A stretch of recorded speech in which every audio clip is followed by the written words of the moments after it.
Shalom, Zion. Shalom to the house of Yaakov. Shalom to all 12 tribes, all 12 sons of the house of Yaakov, all 12 sons and the two grandsons, Ephraim, Ephraim, and Manasseh.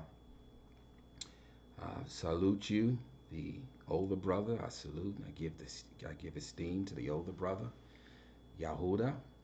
I salute and I give esteem to the younger brother, Ephraim. I salute and I give esteem to the former stranger, the former Gur, the former Gentile, the former Goyim, who indeed is no longer a Gentile, is no longer considered unclean, but indeed has been washed by the washing of the word, has indeed been washed by the mikvah tabala, has indeed accepted the one Messiah, the one Hamashiach, Yahusha, Hamashiach, and who it has indeed now been engrafted into the house, the Bayith of Yasha'al, whereby no longer now being a stranger or a gur or goyim and no longer being unclean, but now indeed being a fellow citizen, an adopted son, and co-heir to the same promise, the same covenants, and the same inheritance that was given to Yasha'al and to Yasha'al alone. So I salute my entire mishpaka, my entire family on this yom. Both the older brother, Yahudah, the younger brother, Ephraim, and the stranger who has become a fellow citizen. I salute you all on this morning. Bukatub to the four corners of the earth, to the four corners of the eretz. Bukatub to you. Shalom, shalom to you worldwide. Shalom worldwide. Mishpaka, I don't know where to begin. I don't know where to begin. Obviously, the Most High has deposited something else into my nafash, and it is of dire consequence. It is of dire consequence, and it's so very important. It is so very important. Let me preface that, though, with something that he spoke to me almost 4 years ago. The Most High, Yahuwah, spoke to me, spoke to both me and my wife, um, close to 4 years ago. And he said something like this. He said that this is a season of separation, and that this is a season of preparation, of preparation. Now, when he spoke that at the time, I did not have complete understanding of what that meant, of what that meant. Now, I had some understanding of it with respect to being separated, with respect to being prepared. Because another thing that he spoke to me prior to that was that he was going to call me out, that he was going to separate me and bring me to a place that he would show me. His exact words was like Abram, I am calling you out, and to a place that I will show you. To a place that I will show you. So I understood separation. And I understood preparation because he had also deposited into our nafash that this was a moed season, that this was an appointed time, that this was a season of judgment, that this was a season of judgment and a season of separating the wheat from the tares, the sheep from the goats. So we were made aware almost 4 years ago that this is an appointed season, that this is an appointed time, that in this season he is separating the sheep from the goats, that it is a season of preparation, and that indeed it is a season of judgment. And indeed it is a season of judgment. But along those lines, Israel, YAHUAH'S, he is calling us to step it up a notch. He is calling us to step it up a notch. Actually, he is calling us to step it up a whole lot, with regards to set apartness. He is calling us to step it up a whole lot because, again, the season has shifted. The season has changed. And it is time out now for games. It is time out now for distractions. The season has changed. The stakes have changed. The stakes have been raised. And so we now have to take it up, Zion. We have to take this thing up to the zenith with respect to being set apart to the Most High Yah. With respect to being set apart to the Most High Yah. Some of you will have discernment. You understand and you know that this is a Moed season. You understand that the season has changed. You understand that this is an appointed time, that this is a season of judgment, that this is a season of separation, that this is a season of separating the sheep from the goats, the wheat from the tares, Yasharal from Edom. You understand what season that we're in. But do you understand how close we are? Do you understand indeed how close we are? Do you understand? Indeed, some of you may be discerning enough. Some of you may be going through severe spiritual attacks right now. Some of you may be going through spiritual and physical attacks right now. I dare say to you that it is for a reason.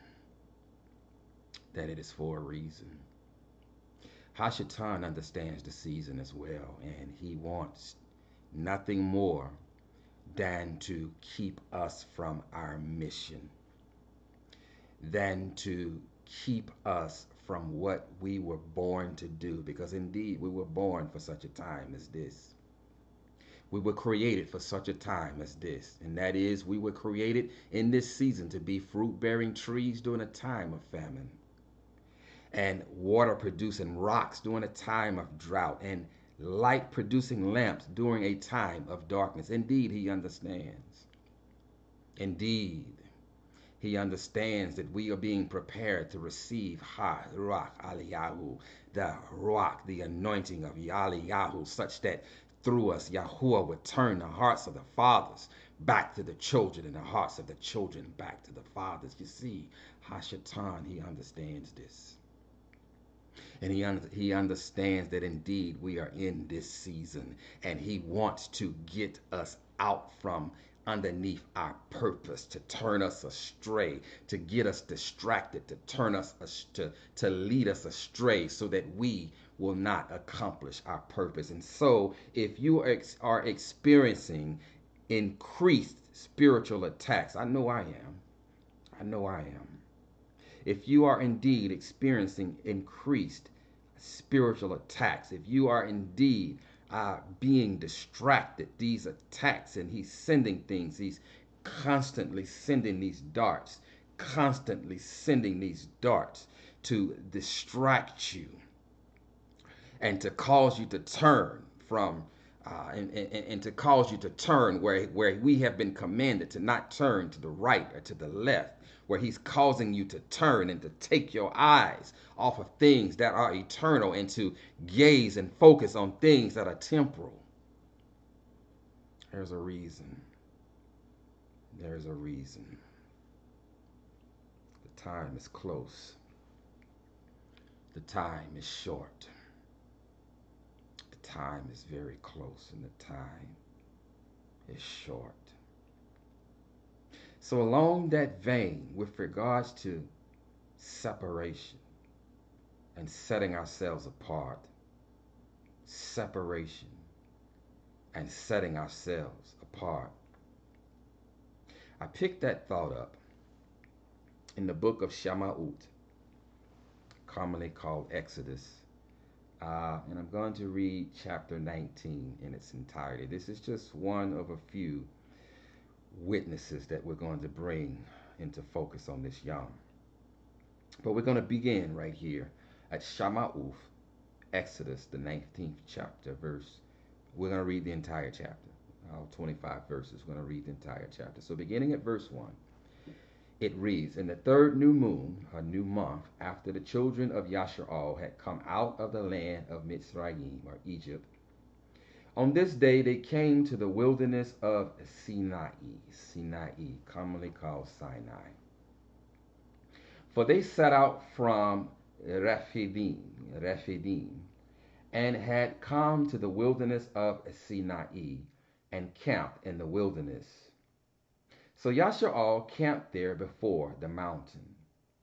And Masha went up to Alua, and Yahuwah called to him from the mountain, saying, This is what you are to say to the house of Yaakov, and declare to the children of Yashar'al, You have seen what I did to the Mithrites, and how I bore you on eagle's wings and brought you to myself. And now, hear me, Yashar'al, hear me, Zion. If you diligently obey my voice, and shall guard my covenant, then you shall be my treasured possession above all peoples. For all the earth is mine, and you shall be to me a reign of Kohanim, what is commonly called priests, a set-apart nation. Do you not know that we are indeed a set-apart nation, a reign of Kohanim, Zion, who has been scattered to the four corners of the earth to be light to the nations, to be living Torahs. Light is Torah. Light is Torah. We have been scattered here to be living Torahs, living lights amongst the nations. We have been scattered here to be Kohen to them, to be priests to them, to be a royal kihunah, priesthood to them, to show them, Zion, what it looks like and what it means to be set apart to the Most High Yah. I emphasize set apart, to show them what it looks like and what it means to be set apart to the Most High Yah, so that through us, Zion, so that through us, through his nation of Kohen, through his royal kihunah, Zion, that he will in turn reconcile the rest of mankind back to himself through us, through the example of his set-apart people, through the example of his nation of Kohen in the order of Melchizedek, provided that we are indeed set-apart examples, provided that we are indeed living set apart, provided that we are indeed set apart. And it goes on to read, If you diligently obey my voice and shall guard my covenant, then you shall be my treasured possession above all the peoples, for all the earth, all the earth is mine.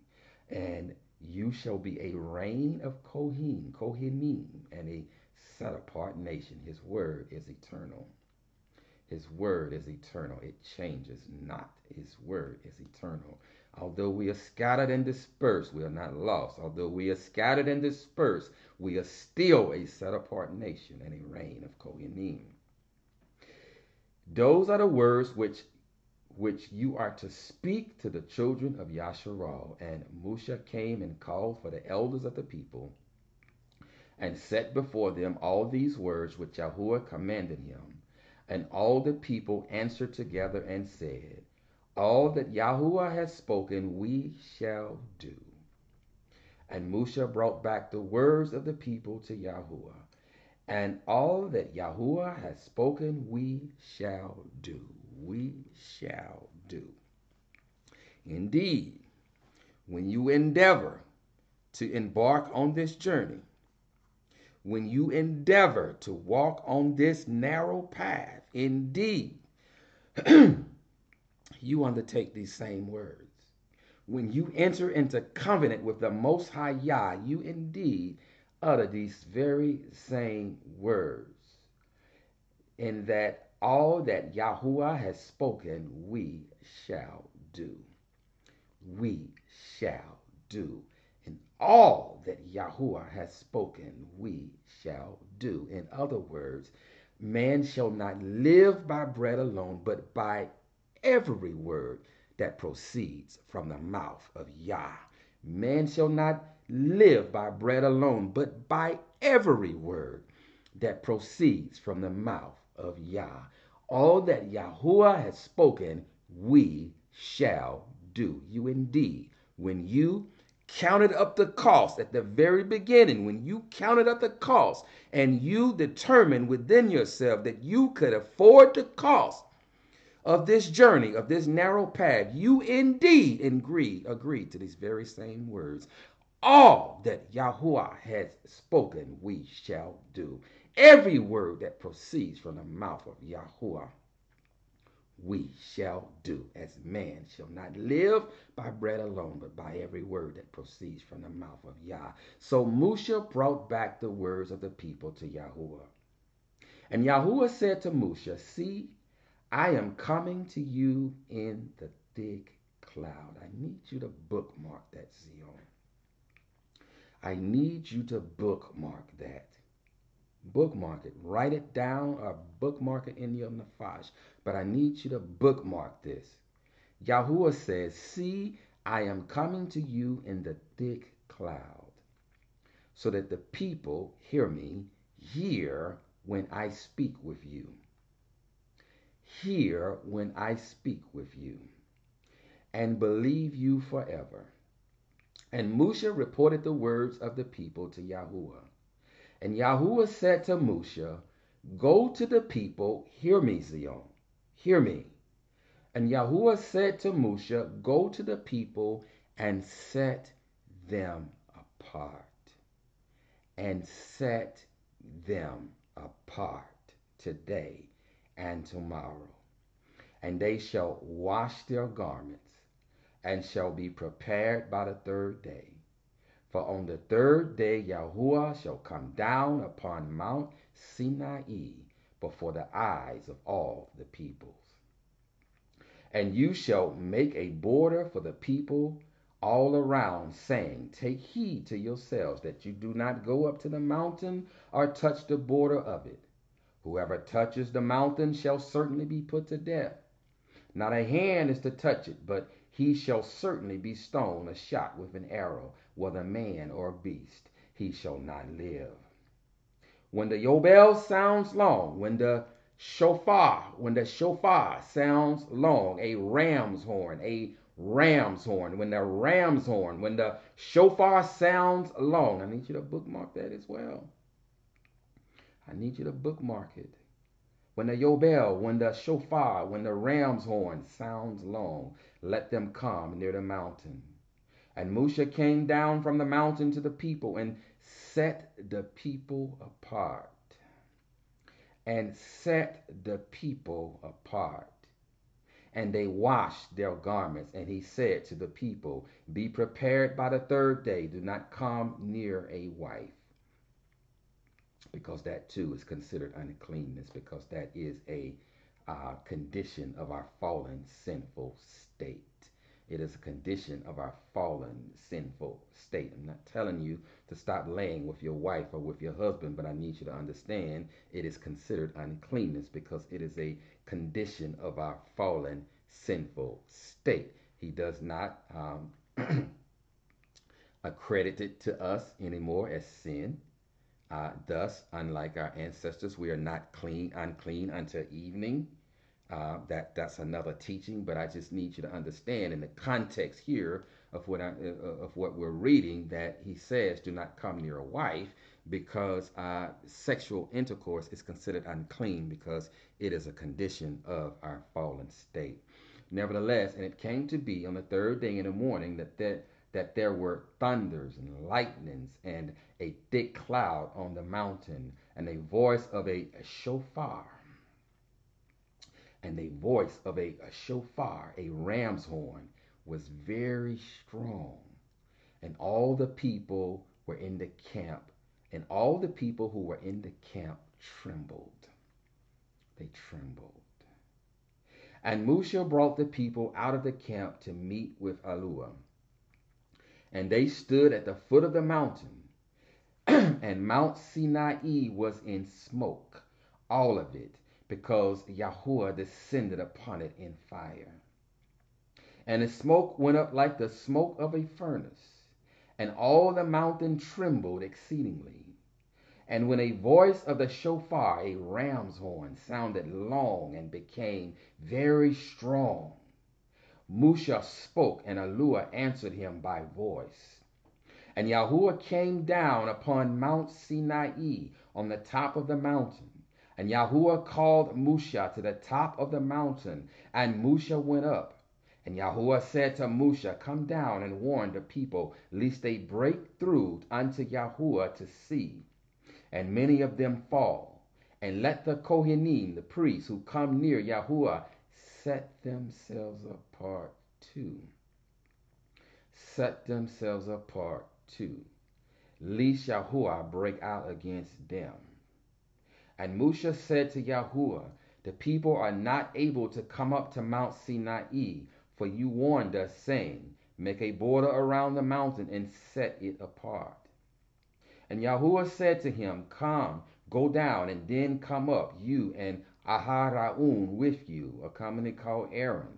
"But do not let the Kohanim and the people break through to come up to Yahuwah, lest he break out against them. Lest he break out against them." And Musha went down to the people and spoke to them. Spoke to them.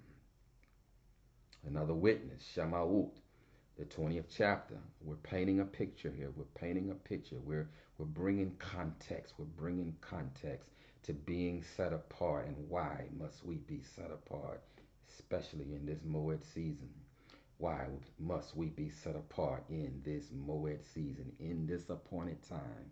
Shamaut, the 20th chapter, and this is after he had given instructions to set the people apart, to wash their garments, and this is after he descended upon Mount Sinai. And he gives instructions to Musha to only let Aharon come up, and do not even allow the Kohanim to come up, nor let the people even touch the mountain, but only you and Aharon come up. And he has descended upon the mountain, and we continue this very same thought in Shamaut, the 20th chapter, and it reads, "And Yahuwah spoke all these words, saying, I am Yahuwah your Yahuwah, who brought you out of the land of Mitzrayim, out of the house of slavery." And this is when Yahuwah begins to speak in the hearing of the people. This is when he begins to speak in the hearing of the people. Now, prior to this, they heard a loud shofar, a loud ram's horn sounding off. It was his very voice sounded like the sound of a loud ram's horn, the shofar, a shofar sounding very loud. And then he begins to speak, and here he begins to speak in Shamaut, the 20th chapter, and it says, "And Yahuwah spoke all these words, saying, I am Yahuwah your Yahuwah," and he's speaking this to all the people, "who brought you out of the land of Mitzrayim, out of the house of slavery. You have no other mighty ones against my face.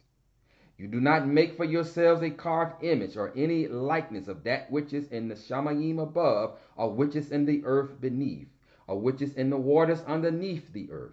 You do not bow down to them nor serve them. For I, Yahuwah, your Yahuwah, am a jealous all, visiting the crookedness of the fathers on the children to the third and fourth generations of those who hate me, but showing loving commitment to thousands, to those who love me and guard my commands. This is who he gives favor to, not that fake G girl that the Christian church calls grace, the Greek goddess grace, the three graces, but favor, chesed, loving kindness, loving commitment, pity, compassion, favor.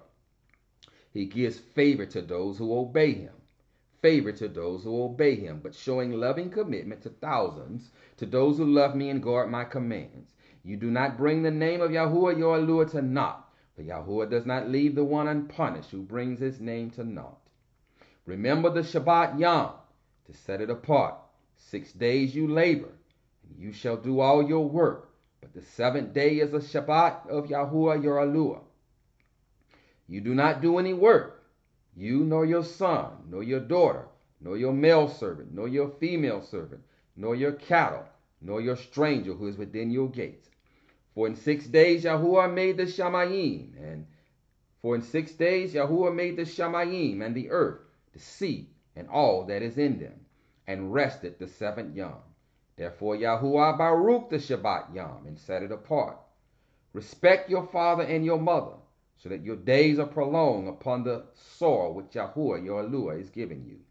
You do not murder, you do not commit adultery, you do not steal, you do not bear false witness against your neighbor, you do not covet your neighbor's house, you do not covet your neighbor's wife, his asher, nor his male servant, nor his female servant, nor his ox, nor his donkey, or whatever belongs to your neighbor.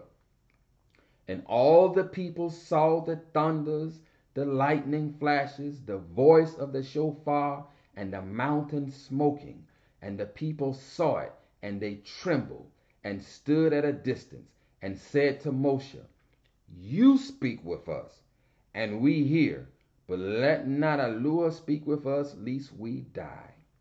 And Moshe said to the people, Do not fear, for Yahuwah has come to prove you, to test you, and in order that his fear be before you, so that you do not sin, So the people stood at a distance, but Moshe drew near. Hear me, the thick darkness, bookmark it. Drew near the thick darkness where Yahuwah was.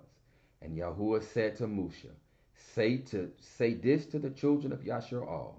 You yourselves have seen that I have spoken to you from the Shamayim. They seen and heard. They heard his very voice.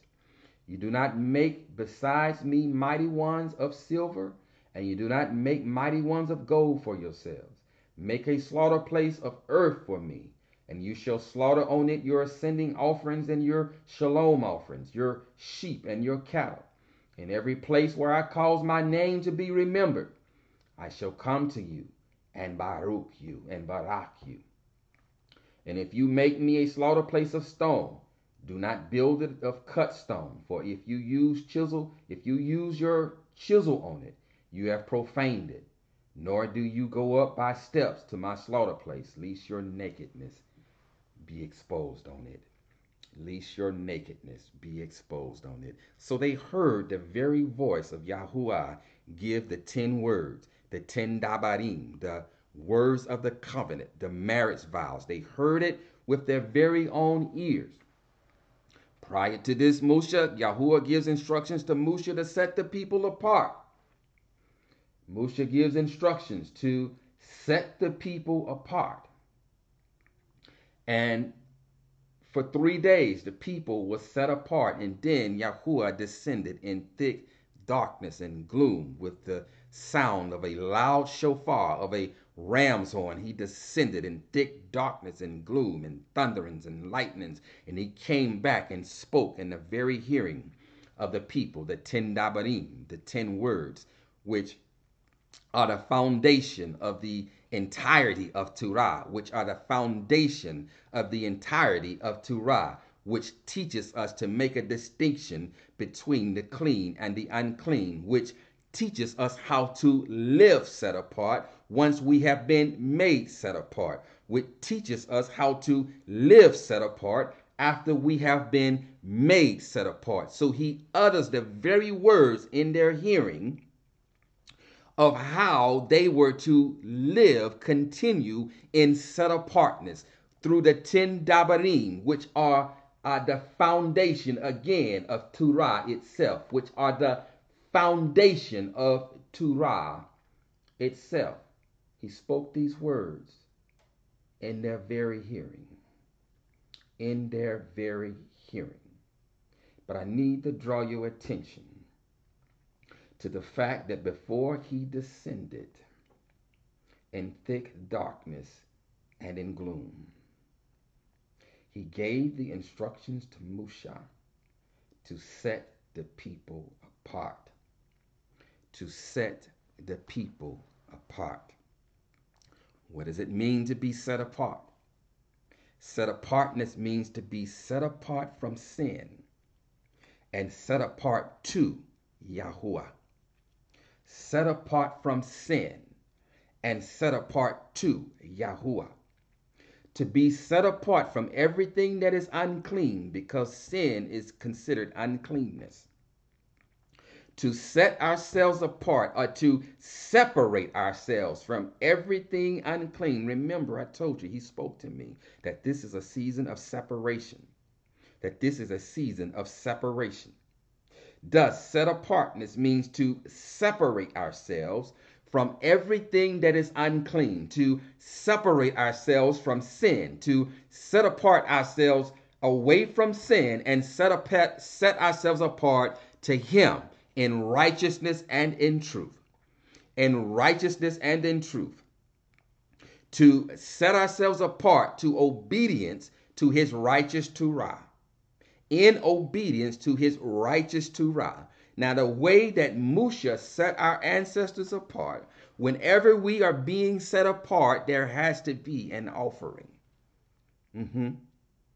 There has to be an offering for sin. There has to be an offering in order for us to be set apart. In order for us to be set apart to Yahuwah, there has to be an offering for sin because we are unclean. We are filthy. We are nasty. And so in order to be set apart to him, there has to be an offering for sin. Thus, for 3 days, there were offerings on behalf of the people to set them apart. Thus, as we read later in Exodus, there was blood sprinkled upon the people, sealing the covenant. Sealing the covenant, because blood always seals the covenant. After they heard the words of the covenant, then it was sealed by the blood of the covenant, and it was sprinkled on their heads. But there were offerings made on behalf of the people to set them apart. To set them apart to Yahuwah. Now, you and I know that there is once and for all been an offering made for us through the offering of the body of the Hamashiach. And we are being set apart by belief in the offering of the body of the Hamashiach. That he is our offering. He is our offering. Secondly, he told them to wash their garments, to wash themselves and to wash their garments. We indeed, in turn, are washed by the watering of the word of Yah, which teaches us how to live set apart, which teaches us how to make a distinction between the clean and the unclean. Furthermore, we are washed, we are cleansed, we are set apart from sin by undergoing the mikvah tabalah, which washes away all of our sins, which washes away all of our uncleanness, which washes away our leprosy, which washes away our menstrual cycle, which washes away our running sores, which cleanses us from touching the dead things of this wicked system, which cleanses us from touching the dead things of Babylon.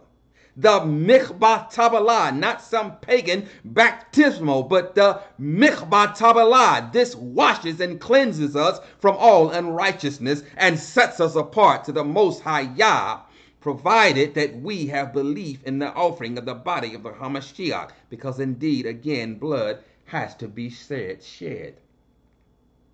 So he gave instruction to set the people apart. To set the people apart. And after the people was set apart, he then gave them instructions through the 10 Dabarim on how to stay set apart to him. On how to stay set apart to him. You see, during the first Passover, it was the lamb, the blood of the lamb that covered their doorposts that delivered our ancestors from Mitzrayim, that delivered our ancestors from the house of bondage, that delivered our ancestors from the house of sin. The blood of the lamb delivered them from the house of bondage, from the house of sin, commonly called Egypt, more accurately called Mitzrayim. This only delivered them from the house of bondage, from the house of sin. Hence it is written in the book of YAHUAH'S, I believe around the 2nd chapter, that he would come to deliver his people from their sins. He would come to deliver his people from bondage, from Mitzrayim, from the house of bondage, from the house of slavery, from the house of sin. Hence sin is bondage. Hence sin is slavery. Sin is synonymous with Mitzrayim. And he came as our Pesach lamb to deliver his people from their sins, from Mitzrayim, from the house of bondage, from the house of sin. But after they were delivered from the house of sin, they still had to come to Sinai, where the words of the covenant was given to them, where the Torah of Moshe was given to them, that then taught them how to stay set apart to Yahuwah, how to stay set apart from sin, how to stay set apart from the house of bondage. The blood only delivered them from the house of bondage. They then had to be taught how to stay set apart from the house of bondage, how to stay delivered from the house of bondage by walking in his righteous Torah. By walking in his righteous Torah. The blood only delivered them from Mitzrayim. But after being delivered from Mitzrayim, if you go right back into Mitzrayim, i.e. you go right back into sin, then you're still in Mitzrayim. The blood, it means nothing. It means nothing. You have brought his offering to naught. You have brought his offering to nothing. Thus it is written in the book of Abrim, commonly called Hebrews, that one that does this, that after this perfect offering has been given, that one that then continues in Mitzrayim, that continues in bondage, that continues in slavery, that continues in Egypt, then the only expectation this one has is the fury expectation of fire. The fury expectation of fire. The blood of the lamb, of the Pesach lamb, only delivers us from the house of bondage. We then have to walk in obedience to Torah, so that we do not return to the house of bondage, sin, slavery, Mitzrayim. So he set the people apart through an offering, and they washed. They went in mikvah tabalah. They washed, and then they were given the words of the covenant, and then they were given the Torah spoken from the mouth of Yahuwah to Moshe, in the hearing of the people. And so they were then taught how to stay set apart after being set apart. After being set apart. Are you staying set apart after being set apart by the offering of the body of the Hamashiach, and by being immersed, undergoing a mikvah tabalah in his set apart name? Are you now staying set apart? Are you now fighting with all of your heart, mind, and strength to guard his righteous Torah, so that he considers you righteous? And the operative word is consider. The operative word is consider. Nevertheless, I want to bring your thought back to the point that when he came down, there was thick darkness and gloom. There was thick darkness and gloom. We read in Dabarim, Deuteronomy, the 4th chapter, verse 11 through 13, and you came near and stood at the foot of the mountain, and the mountain burned with fire to the heart of the Shamayim. Darkness, cloud, and thick darkness. And Yahuwah spoke to you out of the midst of the fire. You heard a voice of words, but saw no form. You only heard a voice. And he made known to you his covenant which he commanded you to do. The 10 words, the 10 dabarim. And he wrote them on 2 tablets of stone. Dabarim of Deuteronomy, the 5th chapter. And Moshe called all Yasharal and said to them, Hear, O Yasharal, the laws and right rulings which I have spoken in your hearing today, and you shall learn them and guard to do them. YAHUAH'S made a covenant with us at Horeb. Horeb is the same as Sinai, the mountain of the Most High Yah, the mountain of Yah. It is sometimes called Sinai. It is sometimes called Horeb. Horeb, the same mountain, the mountain of Yah. And you shall learn them and guard to do them. Yahuwah, your Elohim, made a covenant with us in Horeb. Yahuwah did not make this covenant with our fathers, but with us, those who are here today, all of us who are alive. Yahuwah spoke with you face to face. He spoke with you face to face. They heard his voice. On the mountain from the midst of the fire. I stood between Yahuwah and you at that time to declare to you the word of Yahuwah, for you were afraid because of the fire, and you did not go up to the mountain, saying, I am your Elohim, who brought you out to the land of Mitzrayim, out of the house of bondage. The question for you, Zion, will you be afraid to go out to him? Will you be afraid to go out to him when he comes in thick darkness and gloom like the people here because of their unbelief? Will you too be afraid to go out to him? It's a very relevant question. It's a very relevant question. As we go deeper into this video, you'll understand why. It is a very relevant question. Will you too be afraid when he comes in thick darkness and in gloom? Will you be afraid? And Yahuwah, your Elohim, brought you out of the land of Mitzrayim, out of the house of bondage. You have no other mighty ones against my face. You do not make for yourself a carved image, any likeness of which is in the Shamayim above, or which is in the earth beneath, or which is in the waters under the earth. He's repeating the 10 dabarim to them again.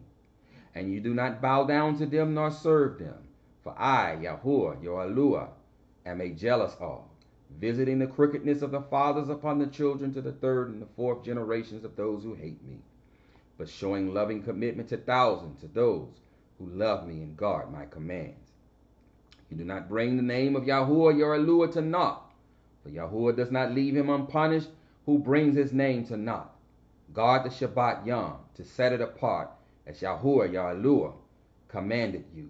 6 days you labor, you shall do all your work, but the 7th day is a Shabbat of Yahuwah, your Elohim. You do not do any work, you nor your son, nor your daughter, nor your male servant, nor your female servant, nor your ox, nor your donkey, nor any of your cattle, nor your stranger who is in your gates, nor so that your male servant and your female servant rest as you do. And you shall remember that you were a slave in the land of Mitzrayim, and that Yahuwah your Elohim brought you out from there by a strong hand and by an outstretched arm. Therefore Yahuwah your Elohim commanded you to perform the Shabbat day. Respect your father and your mother as Yahuwah your Elohim has commanded you, so that your days are prolonged, and so that it is well with you on the soil which Yahuwah your Elohim is giving you. You do not murder, you do not commit adultery, you do not steal, you do not bear false witness against your neighbor, you do not covet your neighbor's wife.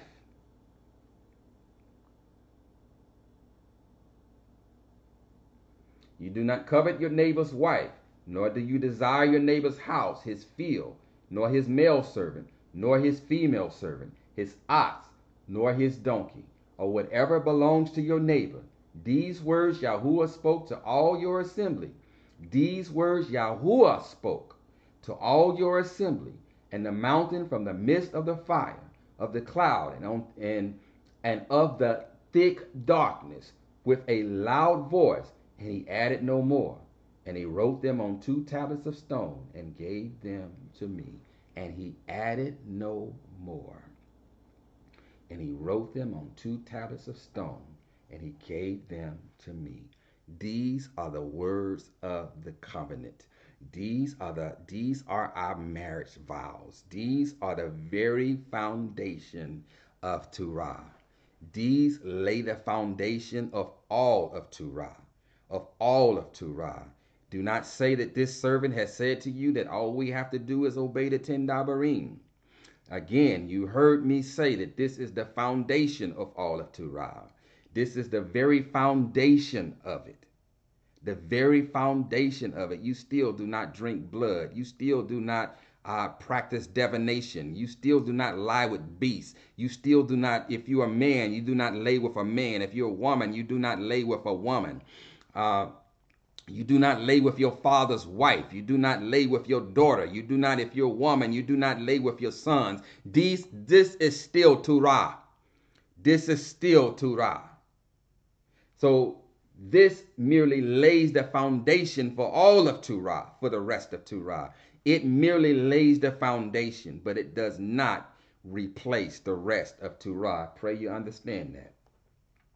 But indeed, these are the words of the covenant. Again, Yahuwah declared to Moshe to set the people apart, to set the people apart. And for 3 days, Moshe set the people apart. There was shedding of blood. There was sprinkling of blood. There was a washing, and the people were set apart. After the 3rd day, Yahuwah descended in thick darkness and gloom after the people were set apart in thick darkness and gloom. And he spoke the words of the covenant to the people to teach them how they were to stay set apart to him after being set apart to him. After they were, he taught them how they were to stay delivered from Mitzrayim, from Egypt, from bondage, from sin, from slavery, after being delivered from Mitzrayim through the 10 Dabarim, which are the foundation of the entire Torah, which has been spoken in your hearing on this Yom, so that now you also have no excuse on how to live set apart after being set apart by the offering of the body of the Hamashiach and by the washing of the word, by the cleansing of the word of Yah, Torah, because it cleanses us, it teaches us to make a distinction between the clean and the unclean. And as we read it and as it washes us and we put it in practice, abstaining from that which is unclean, then Yahuwah then considers us clean. Even though we're not clean, he considers us clean. But he descended in thick darkness and gloom, and thick darkness and gloom after the people were set apart. And after they were taught how to stay set apart after being set apart. He descended in thick darkness and gloom. Why do I keep emphasizing this? Why do I keep emphasizing this? In the book of YAHUAH, commonly called Joel, in the 2nd chapter, beginning at the 30th verse, reading through the 32nd verse, it reads here, and this is talking about the return of Yahuwah. This is talking about the return of Yahuwah. And I shall give signs in the Shamayim and upon the earth, blood and fire and columns of smoke. Does this sound familiar? Does this sound familiar? This is exactly how he descended upon Mount Sinai.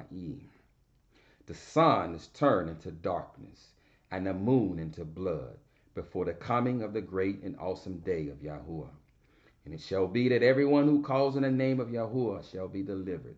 For on Mount Zion and in Jerusalem there shall be an escape, as Yahuwah has said, and among the survivors whom Yahuwah calls. Whom Yahuwah calls. He always comes in thick darkness and gloom. He always comes in thick darkness and gloom. This is how he returns.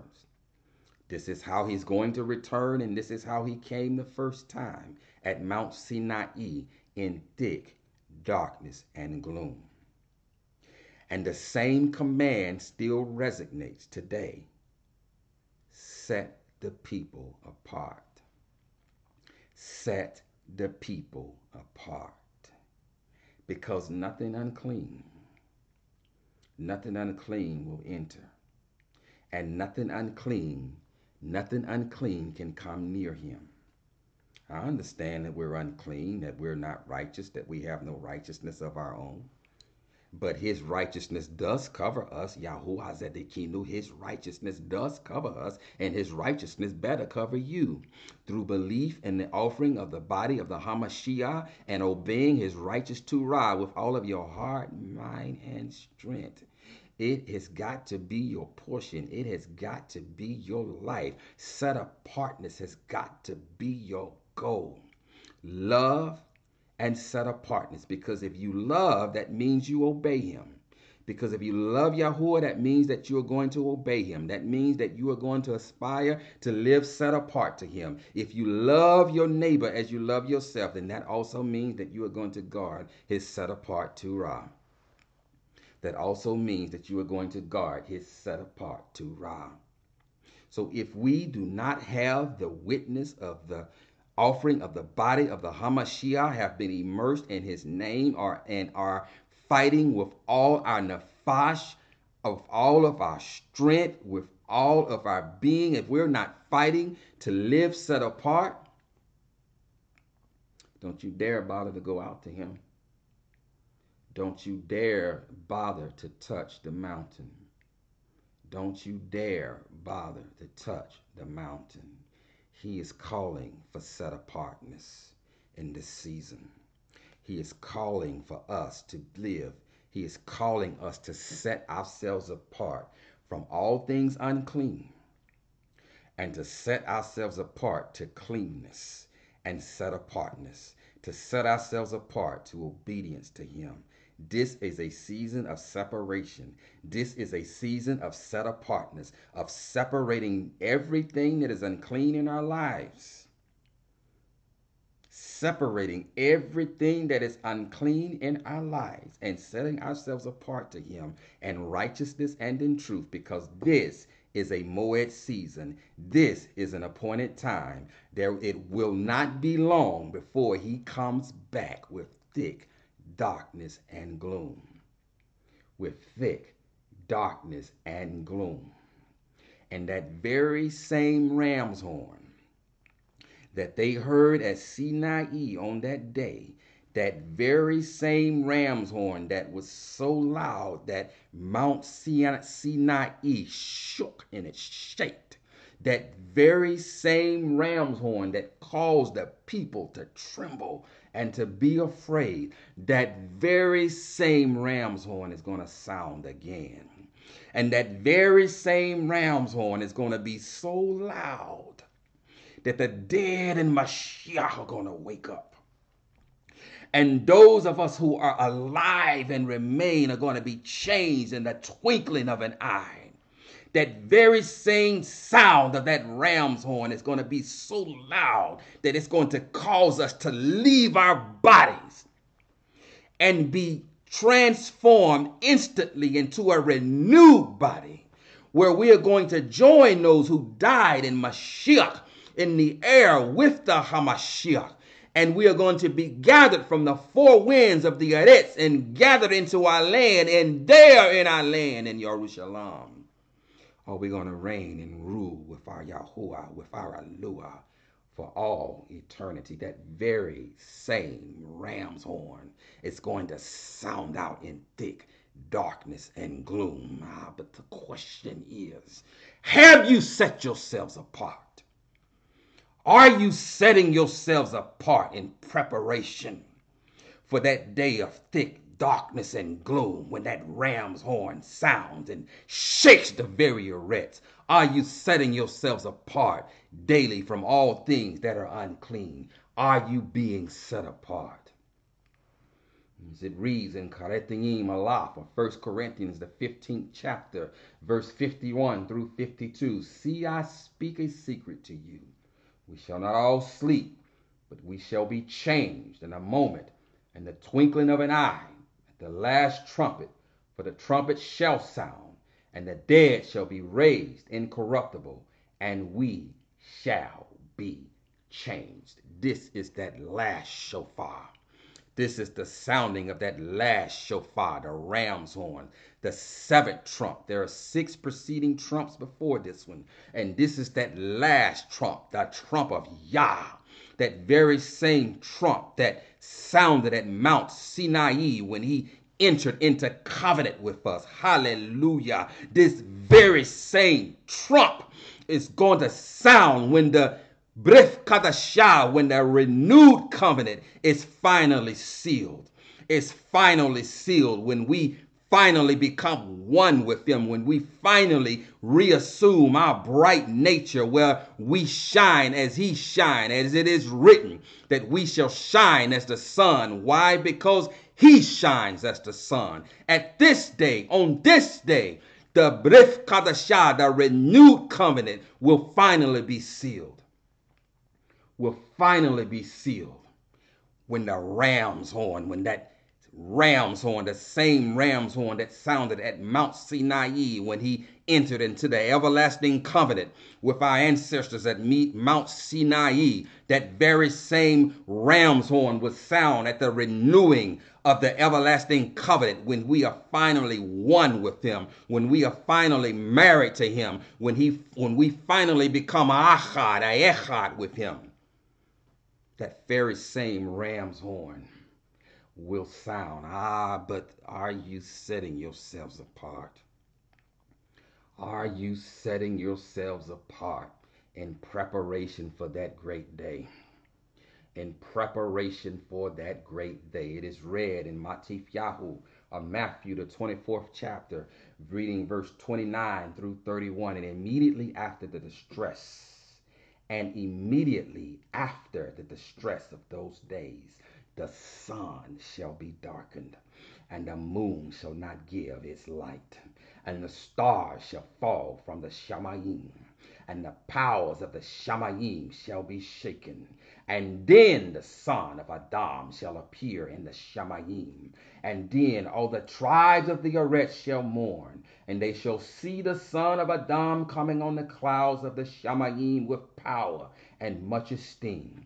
And he shall send his messengers, listen, hear me, with a great sound of a trumpet, a great sound of a shofar, when the dead in Mashiach shall rise. That trumpet, that ram's horn that shook the very mount of Sinai and caused the people to tremble. That very sound shook, that very same shofar, that very same ram's horn is going to sound so loud that it's going to wake the very dead, and it's going to call us out of these earthly bodies so that we are instantly changed and transformed, and that we meet him in the air, and we are gathered from the 4 winds.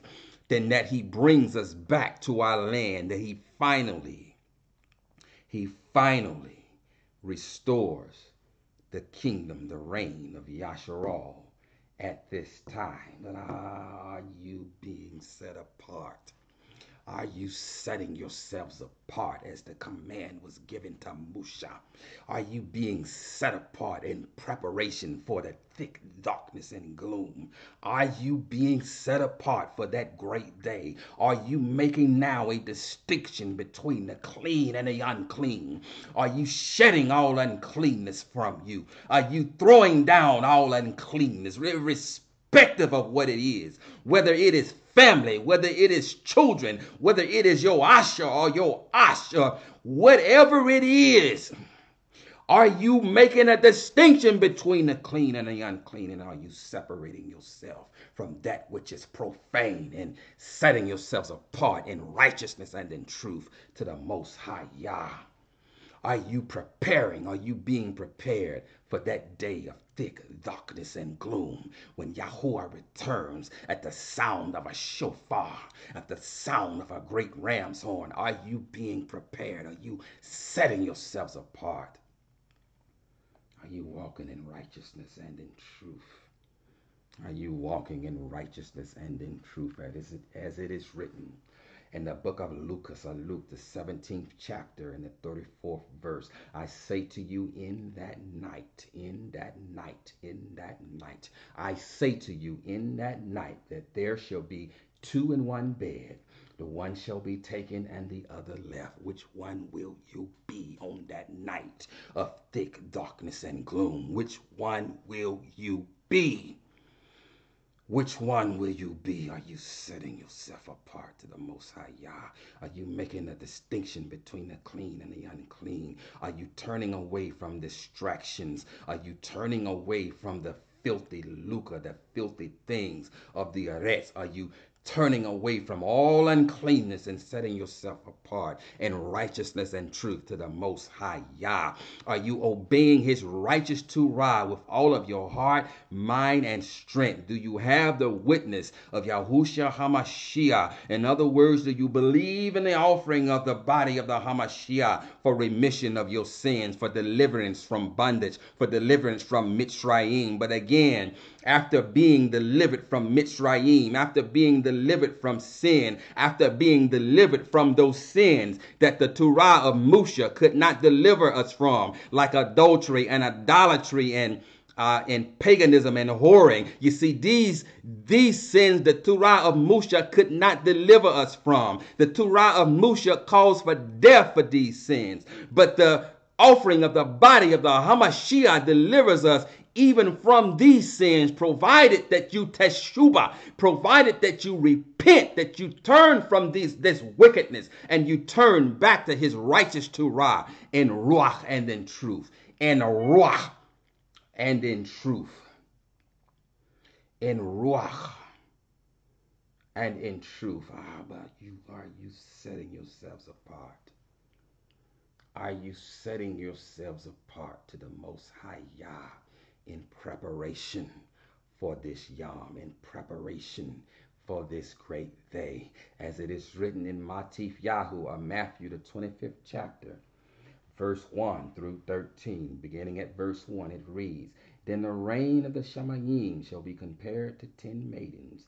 10 maidens are 10 virgins. Why does he use the example of maidens, of virgins? Because virgins are used because virgins are setting themselves apart from all defilement. Virgins are setting themselves apart from all uncleanness. Virgins are setting themselves apart from that which is unclean and saving themselves and setting themselves apart to their husband in righteousness and in truth. Do you not understand that Yahuwah is our Ash and we are his Asha, and that we too are to be setting ourselves apart to him as pure virgins, as pure unblemished virgins, awaiting for our master, awaiting our Ash to be brought into the wedding chamber, so that the betrothal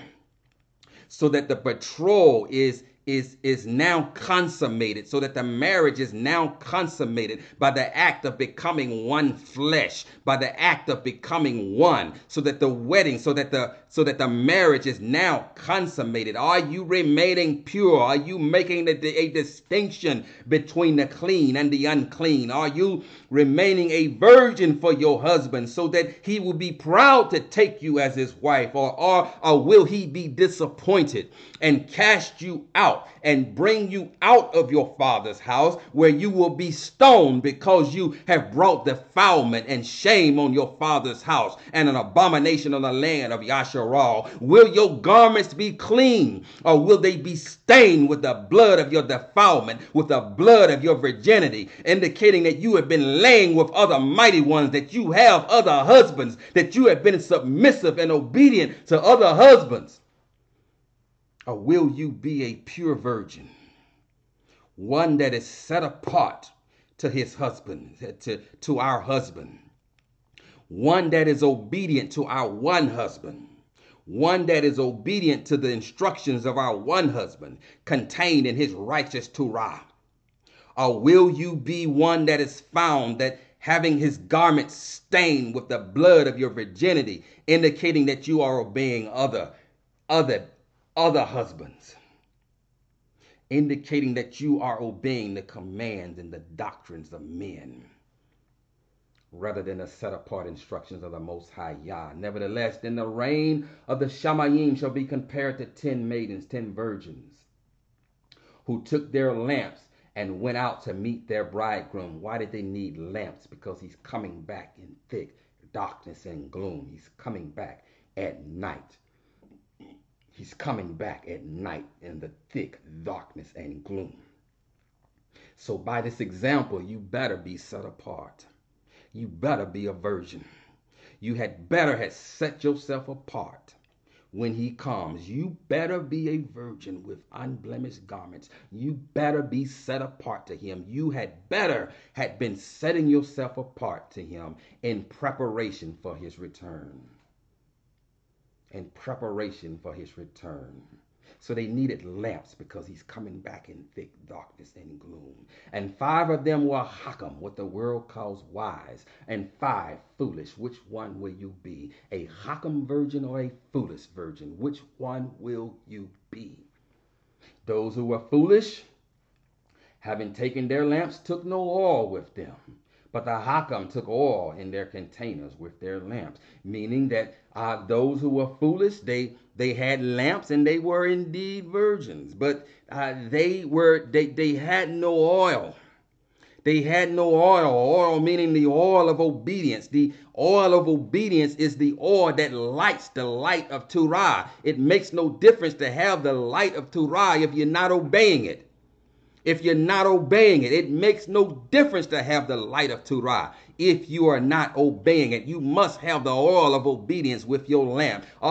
His word is a lamp unto our feet and a light unto our path. You better have the oil of obedience to light the lamp. It makes no difference if you have the lamp, if you have the Torah, but it's not lighting your path and you're not obeying it. Thus the foolish ones had no oil for their lamps, for their containers.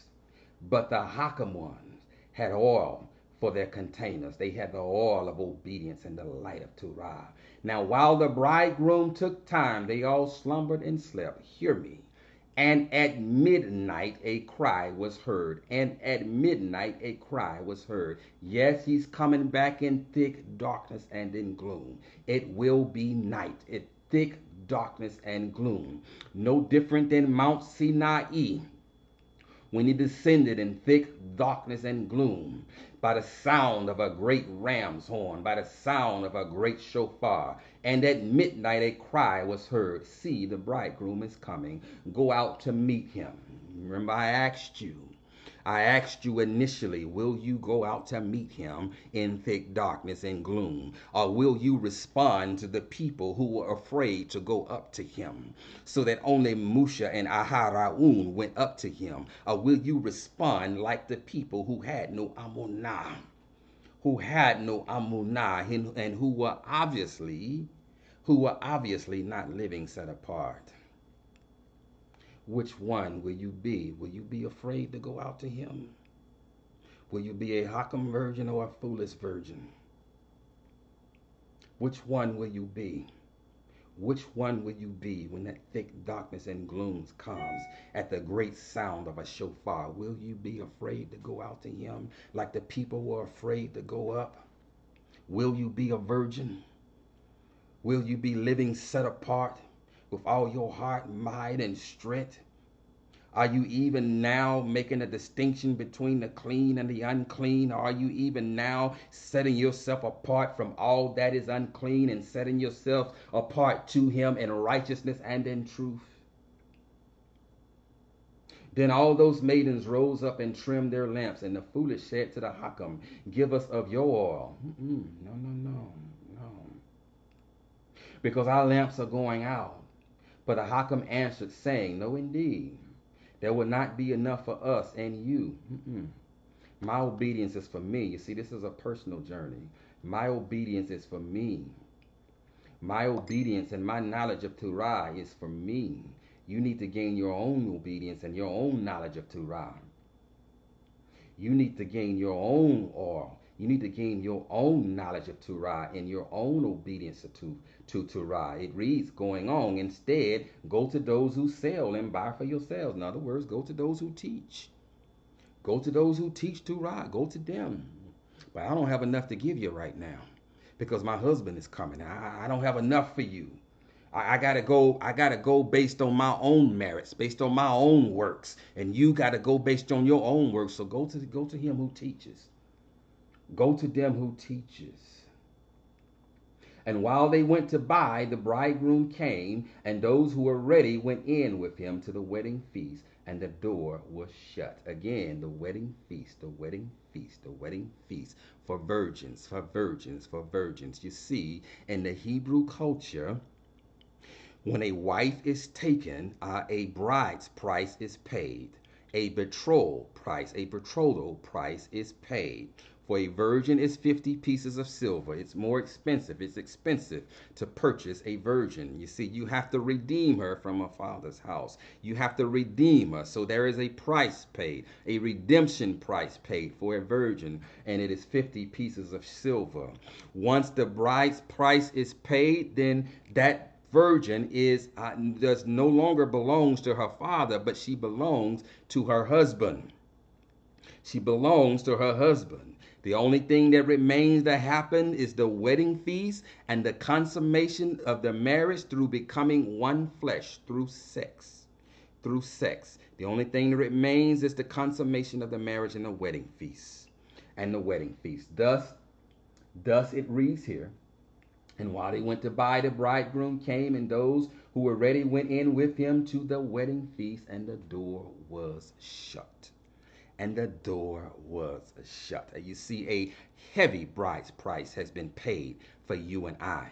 Not merely silver and gold. 50 pieces of silver was paid for us, but his very precious blood was shed for us. You see, this was our bride's price. This is what we were redeemed with. Not with things that fade, not with materialistic things, not with things that fade away, but we were redeemed by something that is imperishable. And that is the precious blood of the Hamashiach.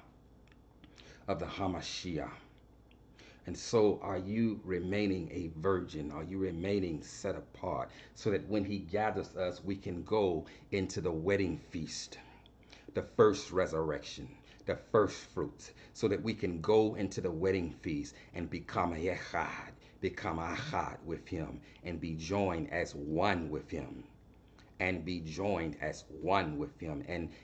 finally reassume and regain our bright nature, and finally reassume our appearance made in the very image of the Most High Yah. But will you be a virgin? Are you set apart? Are you remaining undefiled? Are you remaining clean? Are you making the distinction between the clean and the unclean? Are you separating yourselves? Are you turning away from that which is unclean? And are you turning toward the righteous Torah? Are you turning towards that which is clean, that which pleases the Most High Yah? Are you setting yourselves apart in preparation for that day of thick darkness and gloom? Are you setting yourselves apart for that day of thick darkness and gloom? Will you be invited to the wedding feast? Or will you come back to the door being shut? To the door being shut. And later the other maidens also came, saying, Master, Master, open up for us. But he answered and said, Truly I say to you, I do not know you. I do not know you. Watch therefore, because you do not know the day nor the hour in which the Son of Adam is coming. You do not know the day nor the hour the Son of Adam is coming. In the meantime, are you maintaining your virginity? Are you maintaining your virginity? Are you living set apart to him? Are you maintaining your virginity? Are you making a distinction between the clean and the unclean? Are you being set apart? Are you setting yourselves apart to him? Or are you giving up the cookies to another husband? Or are you giving up the cookies to another husband? I encourage you on this Yom. I encourage you to do an inward search, to do an introspective search of this heckle. We got Pesach coming up. And we got the Feast of Unleavened Bread, where we are to remove all leaven from our homes. It is symbolic of searching this spiritual house and removing the leaven from this spiritual house. It is symbolic of cleaning up this spiritual house. The same way in the Feast of Unleavened Bread, but prior to that feast, we are to remove all leaven from our house. There is not to be any leaven in our house, and we are to eat unleavened bread for 7 days, symbolic of this house, of this spiritual house, of searching this spiritual house, this heart for leaven, and searching it out and bringing it to the Most High Yah. But there is a lesson even in the Feast of Unleavened Bread, of removing all leaven from our house, because you see, we can never remove all leaven from our houses. We can never remove all leaven from our houses, because you see, there's even leaven in the air. There's even leaven in the air. Thus, we will never remove all the leaven from this house. But I declare to you on this Yom that you had better be trying to live set apart with all of your heart, mind, and strength, and clinging to the offering of the body of the Hamashiach, so that he considers you clean, so that he considers you set apart. Not that we are set apart, but if you are trying to obey his righteous Torah with all your strength, with all your heart, with all your mind, then he considers you set apart, because indeed that all of the leaven will not be removed from us until we are gathered, and until he gives us a heart of flesh and sprinkles clean water on us. But again, that is not a license to sin. You had better be trying to live as a set apart virgin.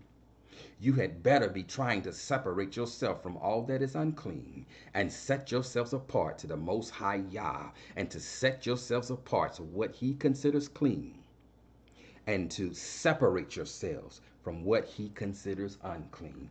You better be making a conscious effort to do this before that day of thick darkness and gloom comes, before the sound of the great shofar comes, that is going to shake the very foundations of the earth, that is going to be so loud that it is going to cause the dead to rise. It is going to cause the dead to rise. That is going to be so loud that it's going to cause us to shed these fleshly bodies, those of us who are alive and remain, and be changed in a moment, in the twinkling of an eye, to meet those who have died in Hamashiach, to meet them in the air, and to join him, and to be joined in our land with him, where there we will serve him, and we will worship him, and we will reign with him, and we will rule the arrest throughout all eternity. Throughout all eternity. I'll leave you with one more witness. Abrim of Hebrews, 12th chapter, the 14th verse. It says, pursue shalom with all, and pursue set apartness, without which no one shall see the master. Pursue shalom with all, and pursue set apartness, without which no one shall see the master. No one shall see the master. Set yourselves apart on this day. Set yourselves apart to the Most High Yah. This is an appointed season. This is a Moed season. It is imperative that we began to set ourselves apart to the Most High Yah in this season. It is imperative that we set ourselves apart before he comes down in thick darkness and in gloom, as what was given to his servant Musha before he came down in thick darkness and in gloom. These words still resonate to this day. Are you a virgin? Are you a virgin? Will you be prepared to go out to him at night in thick darkness and in gloom? Are you a virgin? Are you setting yourselves apart? Are you remaining pure? Are you setting yourselves apart from that which is unclean and remaining clean and pure for your husband? It's time, Zion. It's time out. It's time out from faking it until we make it. This is a Christian thing. Faking it until they make it. You see, because they fake it because they have no clue of what Yah considers sin, what Yah considers clean and unclean, because they adhere to the commands and doctrines of men. So they are faking it until they make it. It's time out, Zion, from faking it until we make it. It is time to set ourselves apart to Him in righteousness and in truth by aligning ourselves in obedience to His righteous Torah. To His righteous Torah. It's time. It's time to set ourselves apart. It is time to set ourselves apart to Him in righteousness and truth. No more excuses. No more excuses. He will not accept them. No more excuses, Zion. It's time to set ourselves apart to Him in righteousness and in truth, in preparation for that day of thick darkness and gloom, in preparation for that day, for the sound of the great shofar, of that ram's horn that is going to cause the very dead to rise. And it's going to cause us to shed these earthly bodies and be changed in a moment, in the twinkling of an eye. Yahuwah barak you and guard you. Yahuwah make His face shine upon you and show favor to you. Yahuwah lift up His face towards you and give you shalom. Thus you shall put my name on the banim, on the house, on the children of Yasharal, and I myself shall barak them.